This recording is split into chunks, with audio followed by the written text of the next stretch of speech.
don't extend, he doesn't work.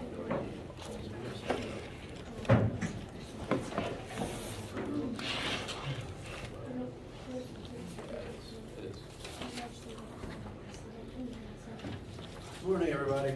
Morning. Nice weekends we're had. How y'all doing? That's fair. The weekend is not long enough. No, it's not. I think weekend either needs to be an extra day longer. So either we need to eliminate Monday from the week, or we need to eliminate Wednesday so we get a midweek break. I'd like to have a little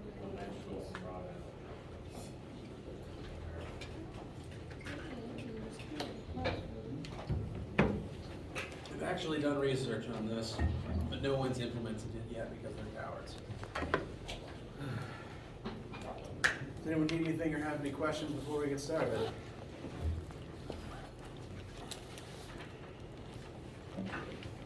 All right. Oh, yeah, sorry. We are having lab today, right? Yes. Okay.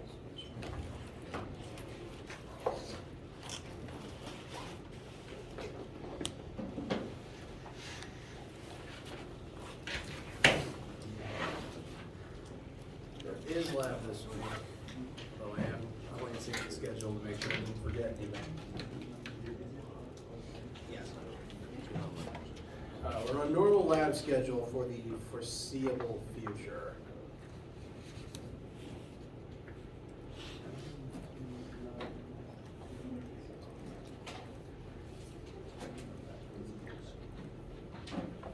Just learn about this stuff.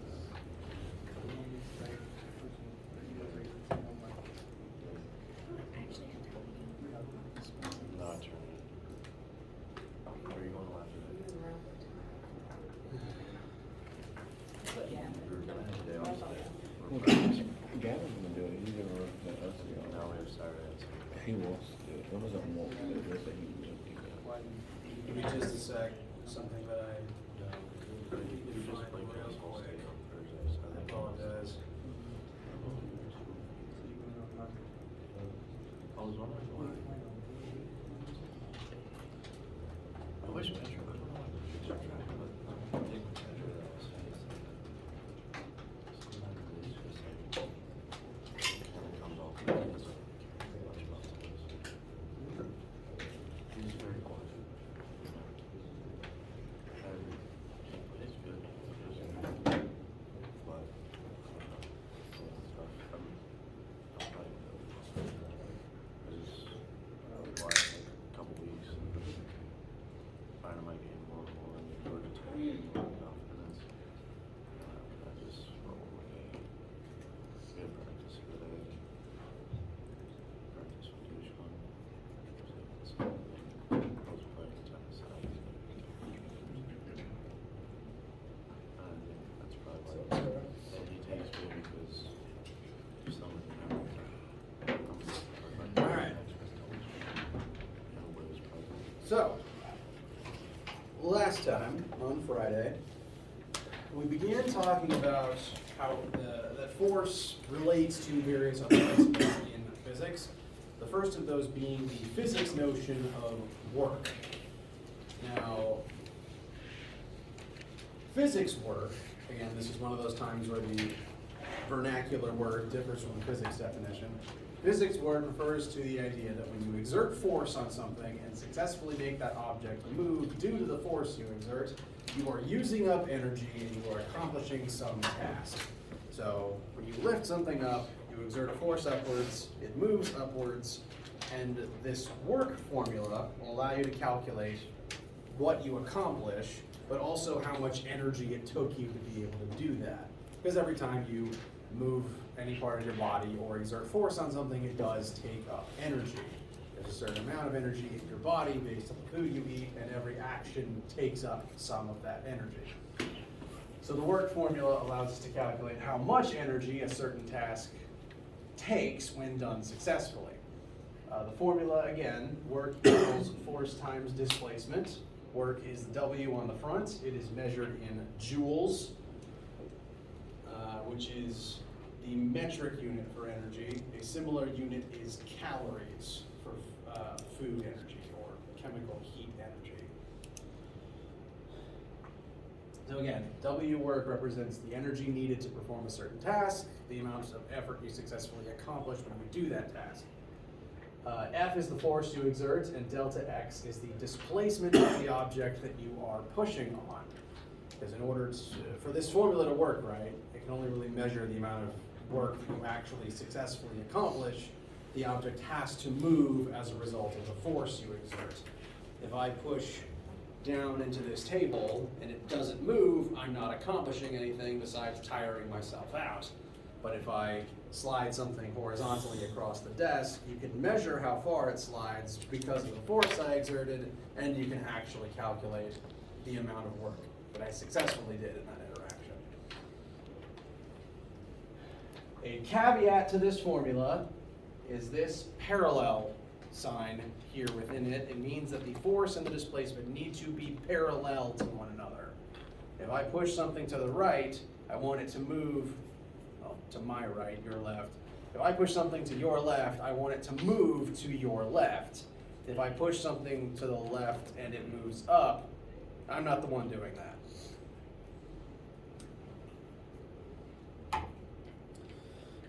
And last time we began describing this phenomenon, how we'll be utilizing it, and also the idea that any force is actually capable of doing work.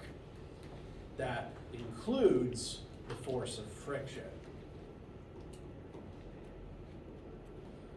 Because friction's a force, and it can do work on an object as that object moves within the horizontal axis.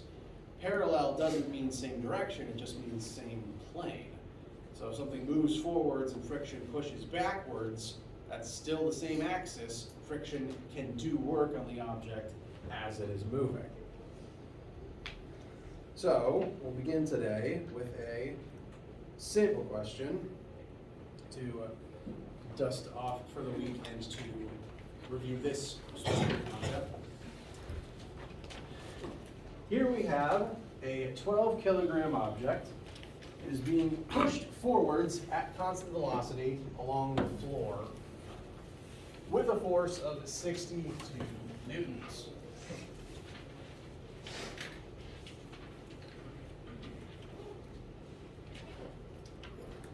The box is going to slide a distance of 5 meters during this experiment.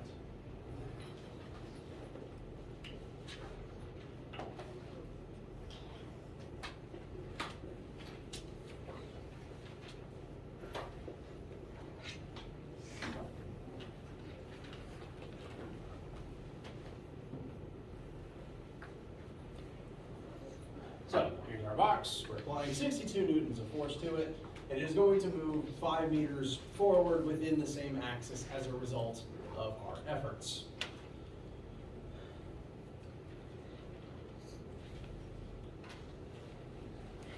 As always, we should list out things that we know in the side. We've got mass. We're going to have a displacement. And we know the value of the force that we are directly applying. I'm just going to label that F for now. That'll be 62 newtons in the direction I have arbitrarily labeled forwards. So, first question. What is the force of friction that's going to be acting on this particular object?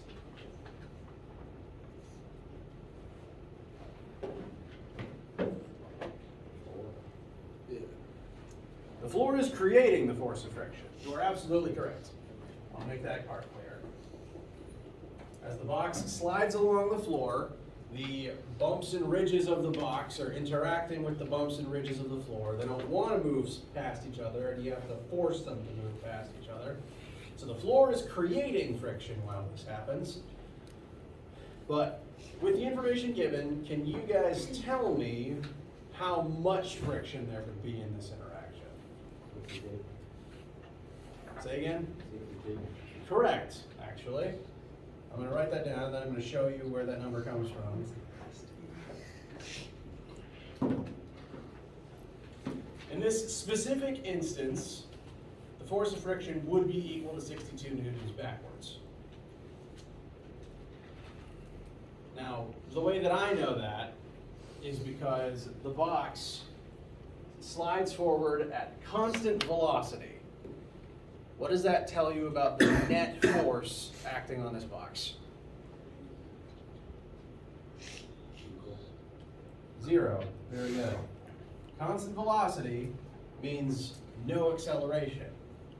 And Newton's second law tells us no acceleration means net force 0.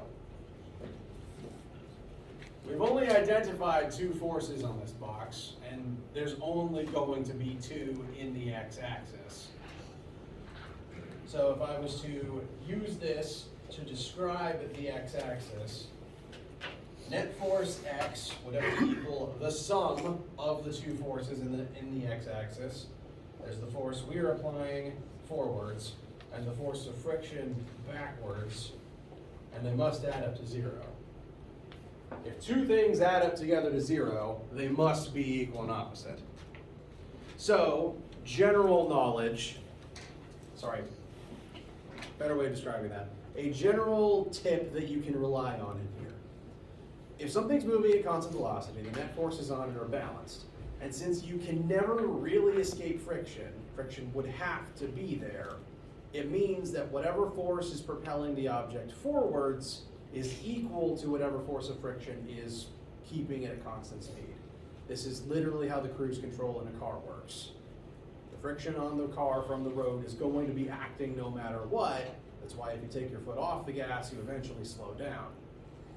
But when you set cruise control, there's a computer in the engine that calculates how much force the car needs to exert to overcome friction to maintain constant speed. So constant speed, no acceleration, net force of 0, force forwards is equal to friction backwards. Very safe bet. And so we didn't even need the formula for friction, really. The information around the object we already had was able to inform us of what the friction should be in this case. And again, that's true of anything that is moving at constant speed.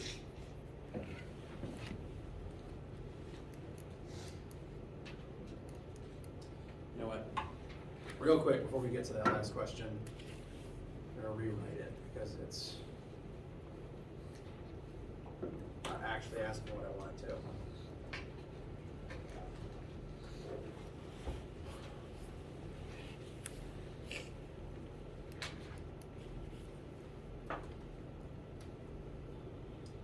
So, next question. How much work does friction do on the box in this interaction?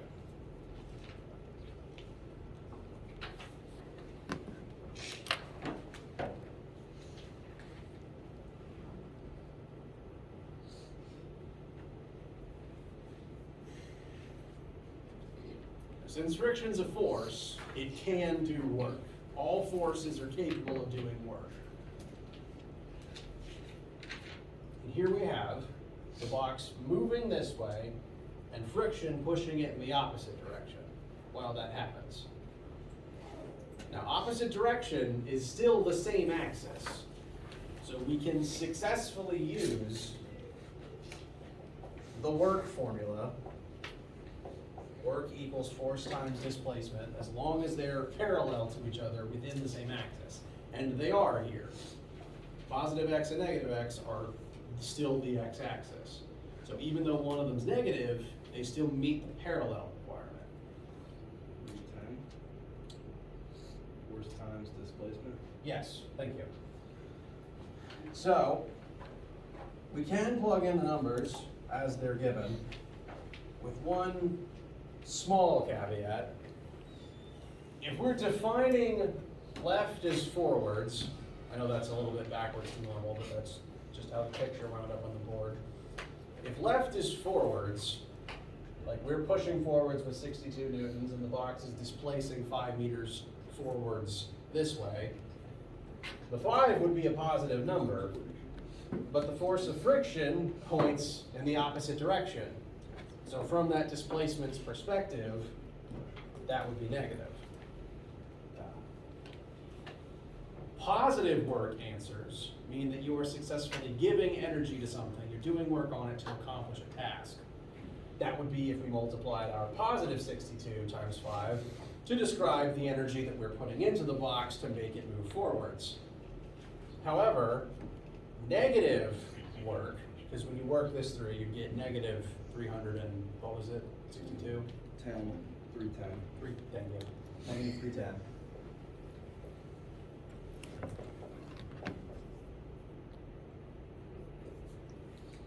A negative work done means that friction is stealing energy from the box. Negative work implies that you're not accomplishing anything, you're in fact taking energy away from something. Positive work means a successful use and transfer of energy. Negative work means theft of energy. That is all friction does. Friction is a force that stops movement and does negative work to steal energy from things. This is one of the contributing reasons why when you take your foot off the gas, the car eventually comes to a complete stop. Because friction from the road steals energy from the car, and when it doesn't have any more energy, it just stops.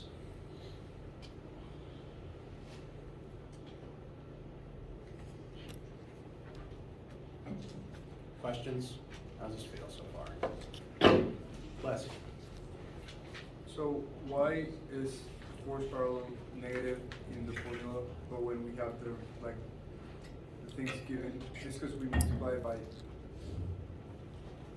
Yes, so if we're describing this way as forward, then the 5 and the 62 would be positive numbers. Friction, pointing in the opposite, would actually be a negative number. And if I wanted to be really specific in my formula here, I do work done by friction, equals force of friction times the parallel displacement. It doesn't really matter which one the parallel symbol goes on. As long as that symbol exists, the two variables need to be parallel. So you don't need to change anything. I'm just trying to show the most specific possible case for this example. Work done by friction is always caused by the force of friction. And since it's a force, it can technically do work. It's always going to be negative work, since the direction of friction always is the opposite direction of motion. Feel all right so far? Okay.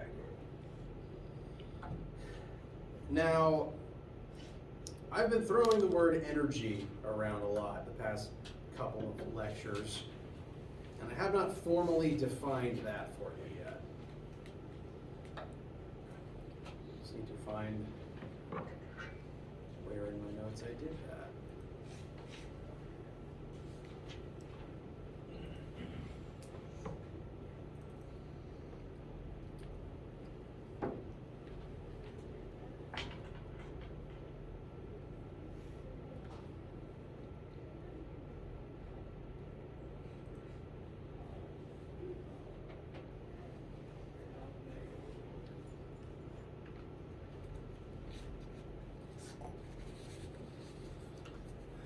Just give me one sec.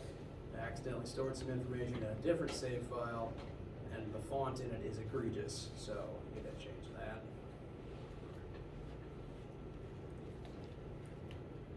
Okay.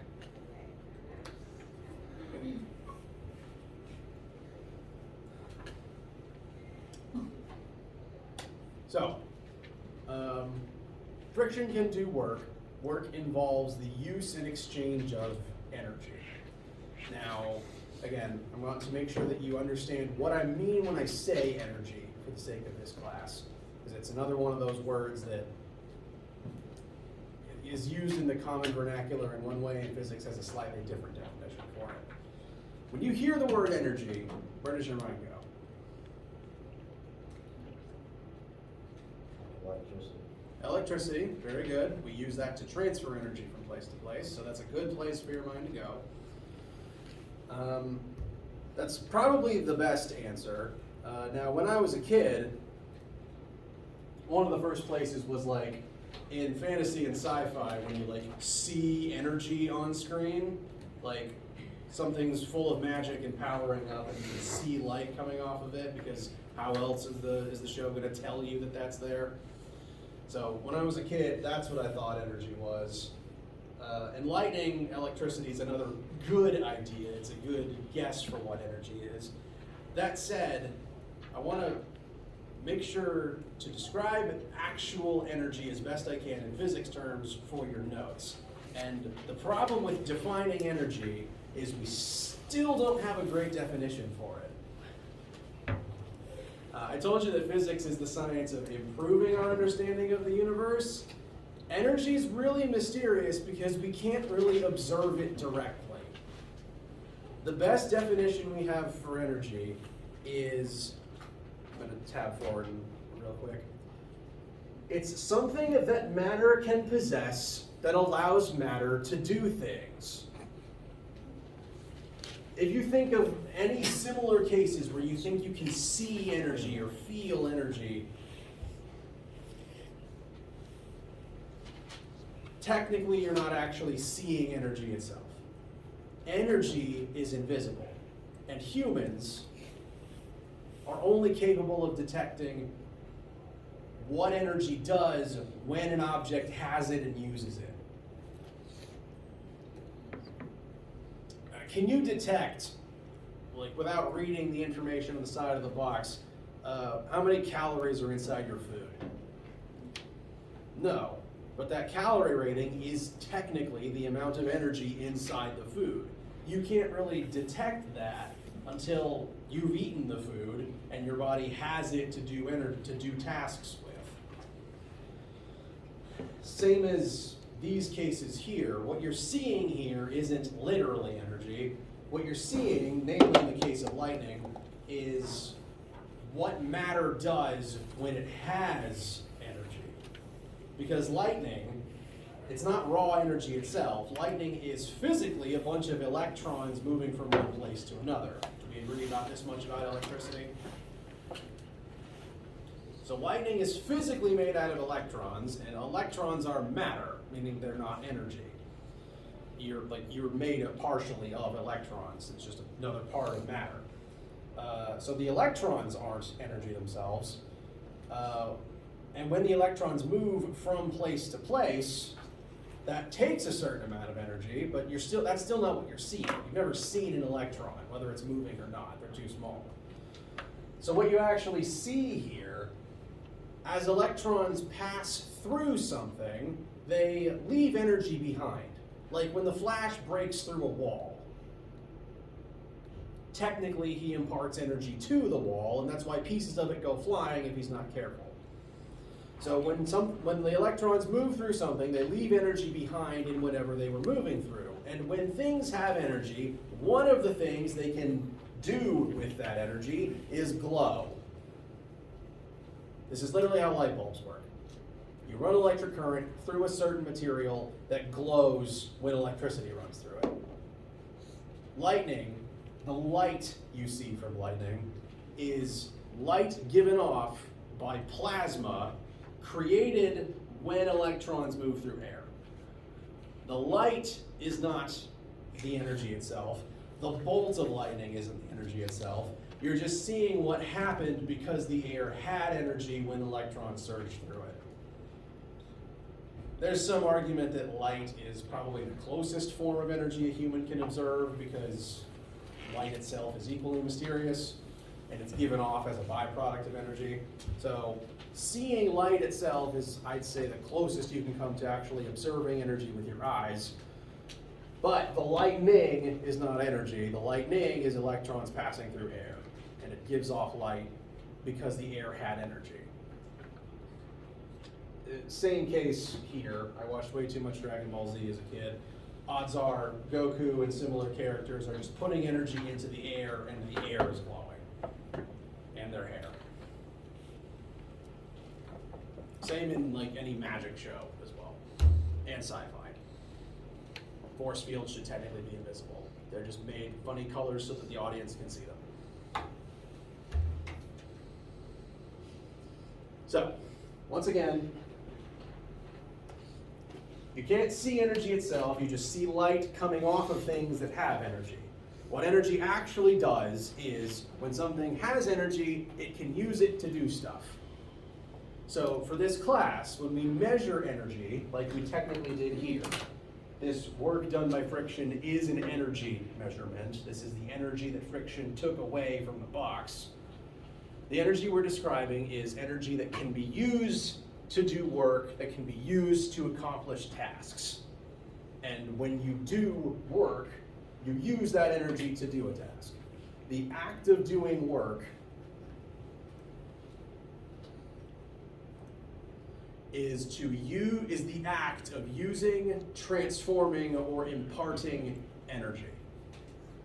Every action that you have ever undertaken, conscious or subconscious, has involved the use, transformation, or transfer of energy.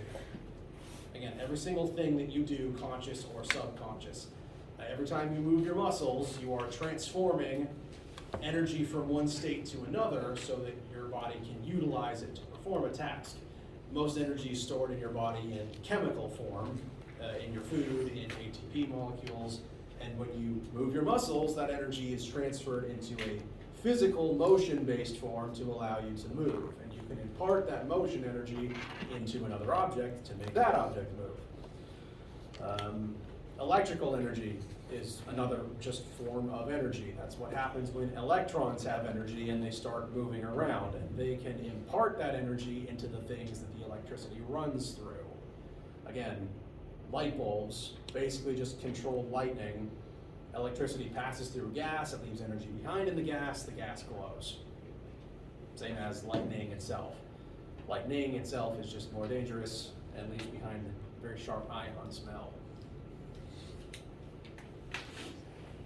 So every time we calculate work in this class, it's going to involve using up, transforming, or sending energy from one place to another. In the case of the calculation that we just did, when we found the work that friction does as this box slides along the ground.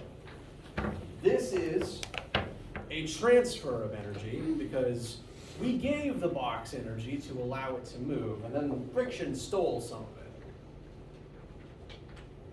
Friction stole this amount of energy from the box. So this work represents a transfer of energy.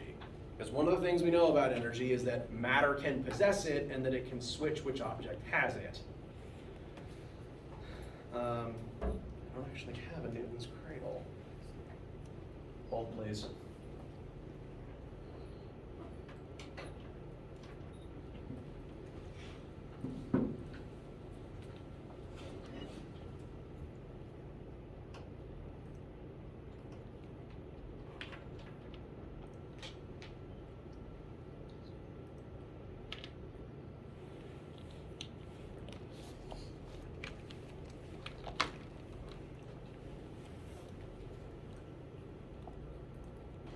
Does this thing look familiar?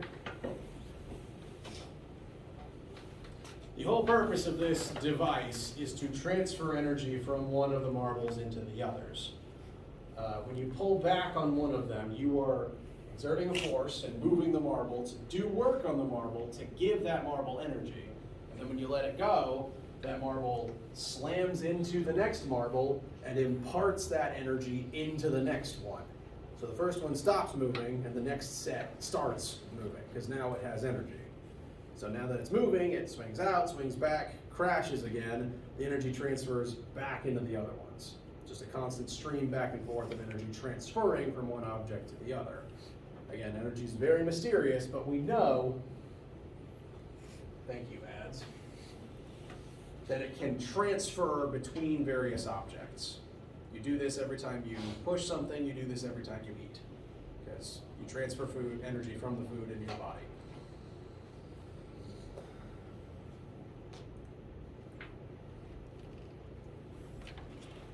So work can transfer energy. That is again what happened here. Friction stole energy from the box. Work is also capable of transforming energy between different types. Because one of the other things we know about energy is that it can occupy various different forms. Off the top of your head, what are some forms of energy that you can think of?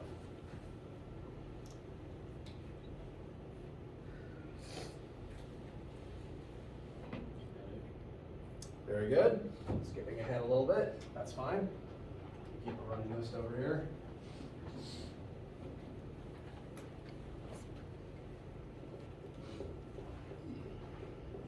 Kinetic energy. Yes? Electrical. Yes. Very good.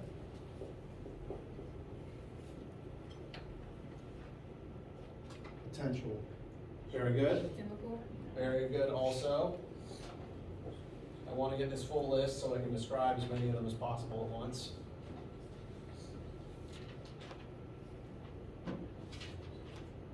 Any other ideas? If not, I want to add at least one more myself. Gravitational. Yes, I'm going to add that as a caveat. Attached to potential. But yes, gravitational potential energy is absolutely a thing. And the last one I want to make sure you've heard today is, what type did that create? Thermal. Heat is also a form of energy. Well, heat is the transfer of thermal energy. Thermal energy is what makes things hotter when something has it. So, energy can exist in lots of different forms, kind of like how matter can exist in lots of different forms. You know, water can be solid, liquid, gas. The various atoms that make up water, like hydrogen and oxygen, can combine with other elements to make lots of different other compounds. So like how matter is variable, energy is variable as well. And so all of these represent different forms of energy, and energy can transfer and swap between any of them. Basically, every action takes one of these forms and turns it into the others, or one of the others. To kind of go down the list, kinetic energy is the energy of motion. If you have ever seen something moving, it's because it possesses kinetic energy. The entire point of a car is to burn the chemical potential energy inside gasoline and turn it into kinetic energy to make the car move. So, kinetic energy is motion. The word kinetic itself means physically moving. Electrical energy, that's what happens when electrons have energy and start bouncing all over the place, electrocuting everything that they pass through. We use that mostly to get energy from one place to the other, because electrical current wants to flow. It's very easy to get it to move through a wire across town. So it's a very useful way to send energy from one place to another.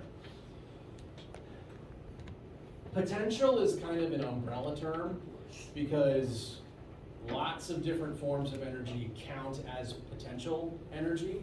If energy is potential, it means it's stored up like a battery to use later. Batteries are a great example, honestly, because there's energy stored up inside of it. You plug that battery into something, and the battery device starts using that energy over time so that it can power itself. But there's actually lots of different forms of potential. Batteries are electrical potential. It just means that the electrons aren't moving. They can move, but they aren't yet. Chemical potential is another common form, because all the food you eat is chemical potential energy. There's energy inside of bread, and when you eat the bread, it gets stored inside of different chemical compounds until you eventually release it in the form of kinetic energy to move. Someone did correctly mention gravitational energy, and I'm just adding the caveat that gravitational energy is another form of potential energy. We'll talk about that one, if not today, then Wednesday, but it's the idea that there's a certain amount of energy stored in an object's ability to start falling, because it needs energy to then fall in the first place. It has energy stored up that is released once it starts falling down. I already mentioned chemical, energy stored in chemical bonds. Again, all your food counts as this. Your stomach breaks those chemical bonds and releases the energy so you can use it. All chemical reactions involve the release of chemical energy too, frankly.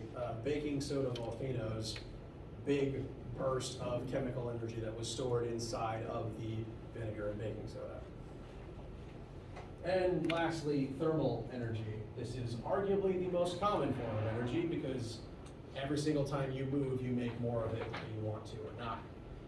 Whenever friction does work to take energy away from stuff, it takes this energy it leached away, turns into thermal energy, which is why this warms up your hands. It's why tire tracks on the road are warmer than their surroundings.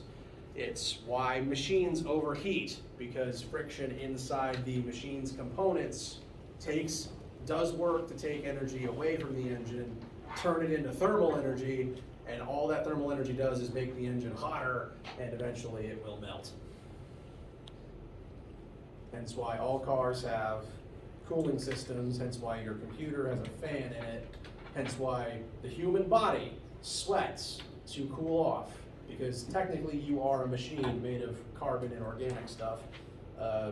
You generate friction in your own muscles every time you move, because your muscle fibers slide across one another, which means you generate thermal energy in your muscles every time you move, and that's why physical activity makes you warm. At least I believe that's one way. That's how my biology teacher explained it to me. I am not a biologist. So, every time we do a work calculation, it will involve the transfer of energy or the transformation of energy. And as the semester goes on, we will explore these types of energy written over there in more detail. At this point in the course, there's really only two of them that I especially want to focus on for the time being. Those being, well, you know what, I don't think we have time for the second one, so we'll just end today by talking about the math for kinetic energy. Because I did say you can't see energy directly. You can only see what happens when objects have and give off energy. And historically speaking, the two easiest forms of energy for humans to detect with their eyes are lightning, because you can see it, and motion, again, because you can see it. Kinetic energy is the energy of movement. Anything that has ever moved because it had kinetic energy inside of it. When you throw something, you exert a force on the object and do work upon it. Notice I'm exerting a force and it moves a distance while it's in my hand. That's why you have to wind up to throw anything. Force times distance means I am doing work on this hunk of styrofoam. That means that I am imparting energy into it. And if I'm throwing it with the goal of making it move, the energy I'm giving it is in the kinetic form. As long as you can see something moving, that means that object has kinetic energy. Something had to give it that kinetic energy to get it to start moving in the first place. And it will keep moving as long as it has that kinetic energy.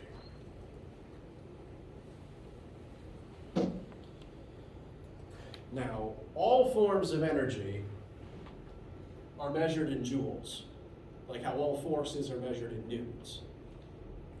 As long as it's a form of energy, we're going to measure it in joules.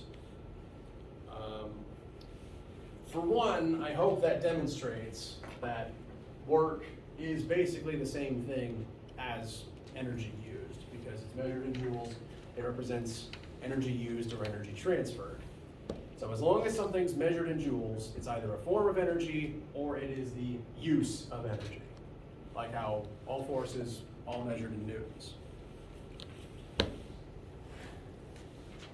Now the actual formula for kinetic energy, Ke, there is no abbreviated form of that besides this. It's one of the few variables that's just 2 letters. Ke is equal to 1/2 times mass times velocity squared. This means in order for something to have kinetic energy, one, it has to be moving, because if you have a velocity, you are moving, and the kinetic energy is what allows you to move. Two, something has to have mass in order to have kinetic energy. One, every object you've ever interacted with had mass, because if it doesn't have mass, it's not an object. Two, if something didn't have mass, but it does have energy, well, then it's light, and then it's not technically kinetic energy anymore, it's a different form, because it's light. So the way that we calculate kinetic energy is 1/2 times mass times velocity squared. The object in question, whose mass you're using, has to have a velocity, and this formula tells you the energy it has to be able to move at this speed. This does mean, well, you know how I say that we can use formulas as a language. What I would say in practical terms about this formula is it's meant to demonstrate that to make something go faster, if you make V bigger, it takes more energy. Exponentially more energy, in fact, because that V term is squared. Going fast takes more energy. This is why cars are actually pretty inefficient at high speeds. If you gun it, you burn up more gas per second than you do going slowly, or more gas per mile than you do going slowly. But furthermore, this is why running is exhausting, because going fast takes exponentially more energy than going slow. Second, mass is a similar factor, it's just not squared. The more mass something has, the more energy it takes to get moving, which is why trains and planes take a whole lot of power. Planes need jet fuel, which is one of the most energy-dense substances we regularly use on Earth. And they take a lot of it.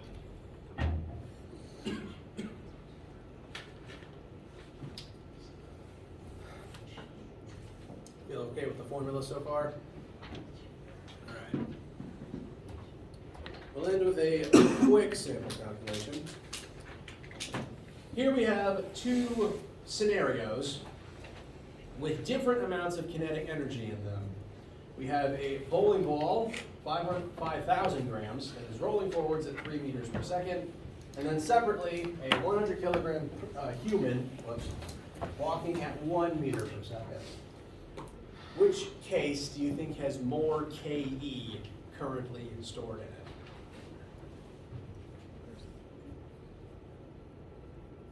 Z. I realize I didn't actually write it in my notes. Yes, it's big. Hold, please. I need to actually show that math now. It is B, and the primary reason that we want to use kilograms in every single formula. If you see grams, you automatically need to turn it into kilograms. So for case A,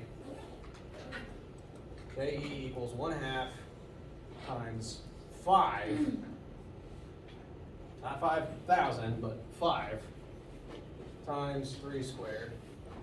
And that would be 9 times 5 is 45 times 1/2 is 22.5. Meanwhile, case B, KE is 1/2 times the mass of a human times 1 squared. 1 squared is 1, 100 times 1 is 100, 100 times 1/2 is 50.